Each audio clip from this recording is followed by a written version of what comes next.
ప్రజల్ని మోసం చేయటం చంద్రబాబు నాయుడు నైజం. సొంత మావనే వెన్నుపోటు పెంచిన వ్యక్తి ప్రజల్ని మోసం చేయటంలో పెద్ద వెనకాడే మనస్తత్వం కాదు. సూపర్ 6 హామీలు ఇచ్చి సంవత్సర కాలంలో ఒక్క హామీ కూడా నెరవేర్చని ప్రభుత్వం ఏదైనా ఉందంటే అది చంద్రబాబు నాయుడు ప్రభుత్వం.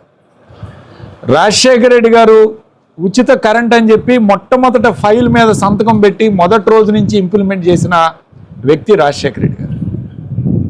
ఆయన సమకాలికుడైన చంద్రబాబు నాయుడు కనీసం ఒక్క హామీనైనా నెరవేర్చాడా ఈ సంవత్సర కాలంలో అనేది ప్రజలందరూ ఈరోజు బయట మాట్లాడుతున్నారు. ఇప్పుడే బయటపడకపోవచ్చు. ఒక్కసారి ఆలోచిస్తే యువతకి ఉద్యోగాలు 20 లక్షల ఉద్యోగాలు ఇస్తాం, లేదా నిరుద్యోగ భృతి 3,000 రూపాయలు ఇస్తామని మాటిచ్చాడు. ఇంతవరకు ఒక్క ఉద్యోగం ఇవ్వలేదు. కానీ ఉన్న ఉద్యోగాలు పీకేసే కార్యక్రమం చేస్తున్నాడు.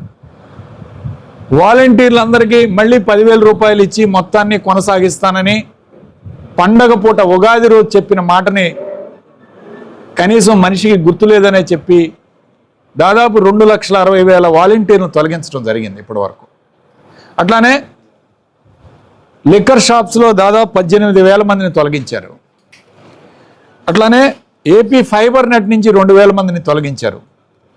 మరలా మొన్న MDM రేషన్ షాప్ వెహికల్స్ దాదాపు 20,000 మందిని తొలగించడం జరిగింది. మొత్తం కలిపి రాష్ట్రంలో 3 లక్షల మందిని ఇప్పటి వరకు కూడా సంవత్సర కాలంలో ఒక్క ఉద్యోగం ఇవ్వకుండా 3 లక్షల మంది తొలగించిన వ్యక్తి చంద్రబాబు నాయుడు. ఈ ప్రభుత్వం కాదా అని చెప్పి అడుగుతా ఉన్నాం.